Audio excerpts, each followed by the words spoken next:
Hello mga kabarat kaleshus. Meron tayong ice cream dito. Hindi, joke lang. Ano to, nag-graham ako kaso maraming tira. Tapos wala ng graham bar. Marami pang mangga. Ang tawag dito ay ano?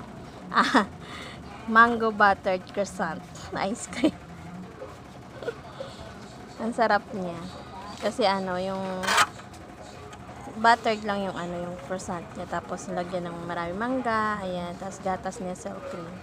Para siyang ice cream. Kaso nga lang, hindi na naantay na ano, mabuo. Kinain na agad ng lumamig. So, ayan mga kabarat kalicious, ang ating mangga.